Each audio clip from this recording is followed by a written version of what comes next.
Al-Furqan Jember, Qur'ani dan berprestasi. Assalamualaikum warahmatullahi wabarakatuh. Innal hamdalillah nahmaduhu wa nasta'inuhu wa nastaghfiruh wa na'udzu billahi min shururi anfusina wa min sayyiati a'malina may yahdihillahu fala mudilla lahu wa may yudlilhu fala hadiyalah. Asyhadu an la ilaha illallah wa asyhadu anna Muhammadan abduhu wa rasuluhu la nabiyya ba'dah. Allahumma salli wa sallim ala sayyidina Muhammad wa ala alihi wa sahbihi ajma'in, amma ba'du.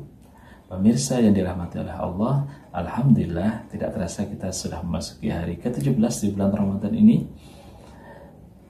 Dan selama 17 hari itu pula Allah sudah menempa kita untuk menjadi pribadi yang lebih baik, menjadi pribadi yang lebih bertakwa lagi kepadanya. Setiap masuk ke bulan Ramadan, ada perasaan bahagia, ada perasaan tenang, ada perasaan luhur di situ, dan juga ada perasaan tentram. Meskipun cobaan demi cobaan datang silih berganti. Kenapa?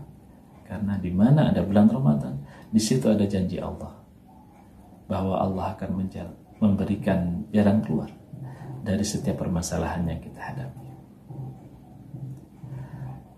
Pemirsa yang dirahmati oleh Allah, dalam kesempatan kali ini kita akan membahas tentang dua sayap kehidupan. Allah Subhanahu wa Ta'ala telah mengkaruniakan kepada manusia dua sayap kehidupan dalam mengarungi kehidupan dunia ini, yang apabila kedua sayap kehidupan ini berfungsi secara maksimal dan seimbang, maka manusia akan bisa terbang dengan tinggi, bisa terbang jauh, dan bisa terbang dengan cepat dalam mengarungi kehidupan ini, sehingga dia akan menjadi pribadi yang selamat baik di dunia dan di akhirat. Namun apabila salah satu dari fungsi sayap ini tidak maksimal, maka terbangnya akan pincang. Pemirsa yang dirahmati oleh Allah, dua sayap kehidupan manusia ini, yang pertama yaitu sayap kanan. Sayap kanan manusia ini adalah syukur, dan sayap yang kedua adalah sayap kiri manusia ini berupa sabar. Kita bahas terlebih dahulu sayap kanan manusia yang berupa syukur. Syukur berarti pengakuan atau pujian atas karunia Allah. Syukur ini dibagi menjadi 4 tingkatan. Ada 4 tingkatan syukur. Yang pertama yaitu tamadah. Tamadah ini berarti lisannya bersyukur tetapi hatinya tidak. Apa yang diungkapkan itu tidak sama dengan apa yang ada dalam hatinya. Yang kedua yaitu tahmid. Tingkatan yang kedua adalah tahmid. Tahmid berarti apa yang diungkapkan oleh lisannya sama dengan apa yang diungkapkan oleh hatinya, yaitu sama-sama bersyukur. Ya. Jadi ketika kita mendapat kenikmatan, mendapat rezeki, lisan kita otomatis mengucapkan Alhamdulillahirabbil alamin, diikuti dengan pengakuan di dalam hati.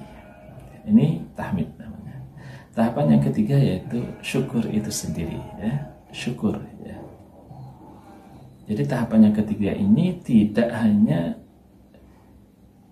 pengakuan oleh lisan dan hati, tetapi diikuti dengan action, ya. Contohnya ketika kita mendapat rezeki umpamanya secara tidak disangka-sangka. Ya, teman-teman, alhamdulillah aku dapat rezeki hari ini. Nanti makan siangnya aku traktir ya. Nah, ini masuk pada tingkatan syukur. Jadi ada action di situ, ya. Jadi selain diungkapkan oleh lisan, diikrarkan dalam hati, juga dipraktekkan dengan perbuatan. Ini syukur. Yang keempat yaitu tingkatan yang tertinggi, syakur. Kalau sudah sampai pada tingkatan ini, apapun yang dia terima, baik itu berupa kenikmatan baik itu berupa musibah, baik itu berupa penyakit atau sesuatu yang tidak menyenangkan, dia akan senantiasa mensyukurinya. Karena dia yakin bahwa apapun yang datang dari Allah pasti akan ada hikmahnya. Hal ini seperti contoh yang ada dalam cerita tentang tukang tape. Sebut saja namanya Pak Tomo. Pak Tomo ini berada dalam sebuah kampung, hidup di sebuah kampung yang menjadi pusat penghasil tape. Jadi hampir semua penduduk kampung itu pembuat tape, di mana setiap pagi mereka akan bersama-sama atau rombongan ke pasar menjual tapenya. Seperti biasa setiap pagi Pak Tomo ini bersama dengan tetangganya, saudara-saudaranya berangkat ke pasar. Berangkat ke pasar bersama-sama, mana dari rumahnya untuk mencapai terminal angkutan pedesaan itu harus melewati sawah-sawah, di mana sawah-sawahnya waktu itu masih baru ditanami. Di tengah perjalanan, pikulan Pak Tomo ini patah. Otomatis kedua keranjangnya yang berisi tape yang masih segar itu jatuh ke lumpur dan sama sekali tidak bisa diselamatkan. Dengan dongkol, Pak Tomo balik pulang, bahkan sambil misuh-misuh. Nyampe di rumahnya malah dimarahi oleh istrinya. Namun beberapa saat kemudian, ketika sedang ngobrol dengan istrinya, ada tetangganya yang menghampiri dia. Pak Tomo, katanya ada kecelakaan. Ayo kita ke sana lihat. Lalu Pak Tomo bergegas tanpa pikir panjang mengikuti tetangganya itu. Sampai di tempat kejadian, Pak Tomo terkejut. Ternyata yang kecelakaan itu adalah angkutan pedesaan yang biasa ngangkut dirinya dan teman-temannya ke pasar. Remnya blong dan jatuh ke jurang. Ada beberapa yang meninggal dan ada beberapa yang kritis. Pak Tomo langsung pulang. Nyampe di rumahnya Pak Tomo tersungkur di tempat sholat. Dia bersujud kepada Allah. Tak henti-hentinya dia bersyukur sambil menangis. Ya Allah, beginikah caramu untuk menyelamatkan aku? Dia bersyukur. Yang awalnya pikulan yang patah itu dianggap musibah, tapi akhirnya ternyata pikulan patah itu adalah cara Allah untuk menyelamatkan Pak Tomo. Itulah tingkatan daripada syukur. Berikutnya adalah sayap kanan manusia. Sayap kanan manusia ini berupa sabar. Sabar pun juga ada tingkatannya, gitu ya. Yang pertama sabir. Sabir ini seperti ini. Ketika ada orang yang berbuat tidak baik padanya, sebenarnya dia bisa atau mampu membalas, tapi dia lebih milih untuk tidak. Sebenarnya aku mampu membalas dia, tapi biarlah, gitu ya. Ini sabir. Atau ketika ada orang yang berbuat salah pada dia dan meminta maaf pada dia, lalu dia memaafkan. Baiklah, aku memaafkan kamu, tetapi maaf, aku belum bisa melupakannya. Ya. Ini masuk dalam kategori sabir. Terus tingkatan yang kedua yaitu masabir. Tingkatan kedua ini adalah dia memaafkan dan dia melupakan. Ketika ada orang yang bersalah pada dia dan minta maaf pada dia, ia sudah aku maafkan dan udah lupakan aja. Ini masabir, ya. Terus tingkatan yang ketiga yaitu sabur. Kalau sudah pada tingkatan seperti ini, maka tidak ada orang jahat lagi bagi dia. Ya. Apapun yang dilakukan orang pada dia, dia akan tetap bersabar. Bahkan ketika ada orang yang berbuat tidak baik pada dia, dia akan memaafkan dan dia akan mendoakan orang itu. Sabur ini sudah tingkatan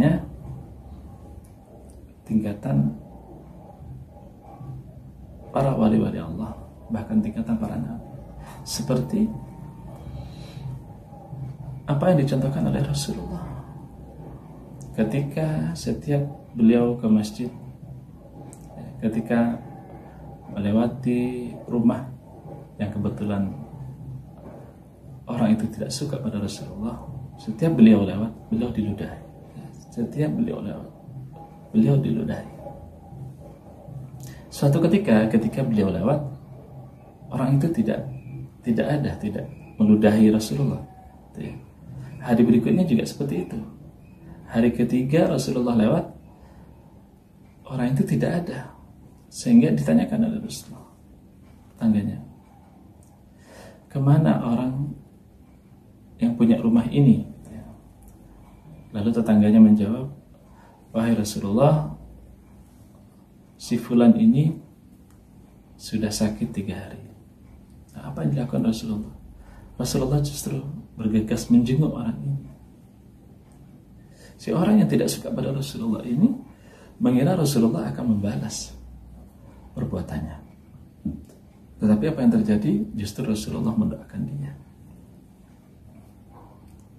Lalu dengan kesabaran yang ditunjukkan oleh Rasulullah, orang ini justru bersyahadat dan masuk Islam. Jadi ketika sudah ada pada tingkatan sabur, tidak ada lagi orang yang jahat di mata dia. Para pemirsa yang dirahmati oleh Allah. Jadi itulah 2 sayap kehidupan yang dikaruniakan Allah kepada kita. Apabila kita bisa memaralelkan fungsi daripada 2 sayap ini, maka insya Allah kita akan menjadi pribadi yang selamat dunia akhirat. Jika cobaan yang diberikan oleh Allah berupa kenikmatan, maka cobaan itu adalah ujian untuk sayap kita yang kanan, yaitu syukur. Yang diinginkan Allah dalam hal ini adalah kita bersyukur. Dan jika apabila cobaan yang diberikan Allah kepada kita berupa malapetaka, berupa kesedihan, berupa penyakit atau berupa apapun yang tidak menyenangkan, maka dalam hal ini Allah menguji kesabaran kita. Sejauh mana kesabaran kita dalam menghadapi cobaan. Itulah pemirsa yang dapat saya sampaikan dalam kesempatan kali ini. Semoga kita bisa mengambil hikmahnya dan semoga sisa terakhir hari-hari di bulan Ramadan ini kita bisa lebih memaksimalkan lagi ibadah kita kepada Allah, sehingga ketika Ramadan ini sudah berlalu, maka predikat bertakwa benar-benar kita dapatkan. Wabillahi taufiq wal hidayah waridha wal inayah. Assalamualaikum warahmatullahi wabarakatuh.